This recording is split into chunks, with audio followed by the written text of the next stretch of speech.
To help the people who are trying to draw the flat Earth map, you will need a sundial compass or a sundial and a compass, an object that stands perpendicular to the ground. You should already know the height of the object, or it should be easy to measure. Something to see the standard time like a smartphone, a camera to film what you are doing, and a paper and pencil to write everything down. You should put the sundial and the compass and the object in one line close to each other. If you're using a sundial and a compass separately, use the compass to orientate the sundial to magnetic north. Measure both the length of the shadow and the height of the object, and if you can do the math, great. If the math looks too complicated, don't worry. The measurements of the shadow and the object will be enough for them. They will do the rest. Use a camera to record the standard time and the sundial time. Also record the directions of the sun and shadow while you measure the shadow of the object. To do this, use your pencil or pen or other small stick and place it near the compass or in the center of the compass. Always keep the compass pointing north. When you're done, write your information in Excel and send it to the researcher. The Excel sheet is in the description. Here's an example. It doesn't have to be done at your house. You can go anywhere and use the location of the place you recorded your information.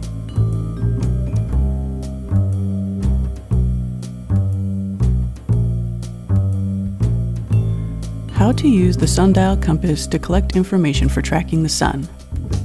I purchased my sundial compass from Amazon, and it was very inexpensive, as you can see, less than $12, and it's actually pretty nice. It's brass and it looks pretty cool. When I received my compass, it came in a box like this, and it was well wrapped in bubble wrap inside. I've already opened it, so there's no bubble wrap now, but it did come wrapped in bubble wrap.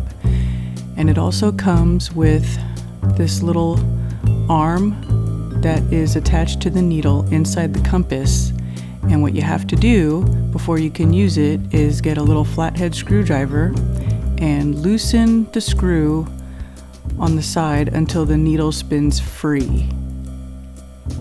Now be careful when you do this not to unscrew the screw all the way, because I made that mistake, and there's a little piece that inside that doesn't come out, and you need it to be stuck to the inside of your compass. So just unscrew it enough for the needle to spin free. It also comes with these 3 adjustable legs, and you're going to need a small level to make sure that your compass sits level on the ground.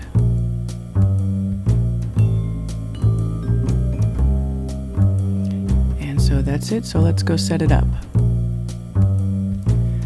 You're going to need to find your degree of latitude. Go to Google Maps, right-click on your location, and select what's here. At the bottom of the screen, some numbers will pop up, and the first number on the left is your degree of latitude.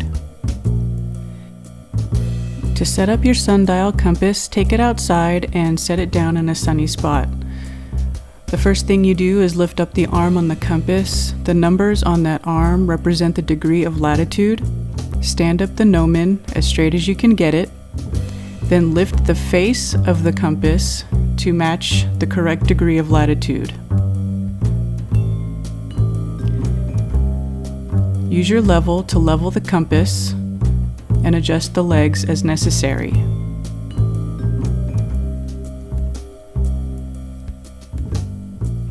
Make sure your compass is facing due north.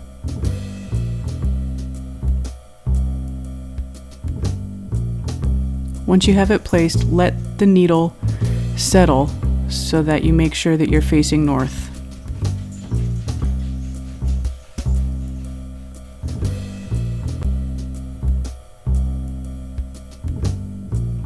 Here you see the shadow that the gnomon casts on the face of the sundial, telling you the solar time.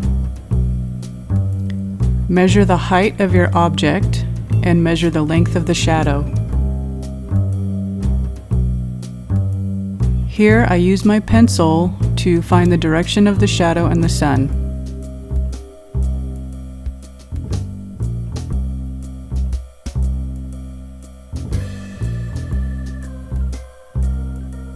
Don't forget to record the standard time of when you took all your measurements.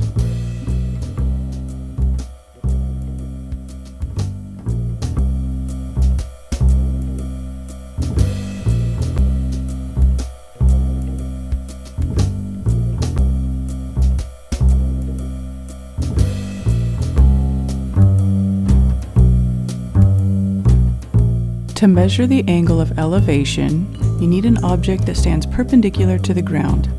A little Lego tower works well, and you can build it to be an even numbered height. You need to have a right angle formed by the object and the ground. Measure the height of your object and the length of the shadow it casts on the ground at the time of your reading. Convert the height to inches if it is taller than 1 foot. This makes it easier to compute, as you will see. We will refer to the angle of elevation as theta. In trigonometry, the tangent of an angle is equal to the length of the side opposite the angle divided by the length of the shadow. So the height of our object is 4 inches and the length of the shadow is 5 inches. When you divide 4 by 5, you get 0.8. On a scientific calculator, under the second function, there is either an A tan button or a tan -1 button. They are the same thing. Make sure your calculator is in degrees mode. Type in 0.8 and then hit the arctan or tan -1 button, and the number you get is the sun's degree of elevation. Important information to record. The date and standard time you recorded your information. The time on the sundial. The height of your object and the length of the shadow of the object. The latitude and longitude of your location. The direction of the shadow and the sun. This can be done at any time.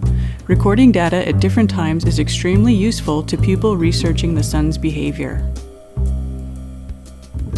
If you are recording data for an event that calls for data taken at solar noon, please use your sundial compass to identify when solar noon occurs in your area 1 to 2 days in advance. Standard time for noon and solar noon can differ by 1 or more hours.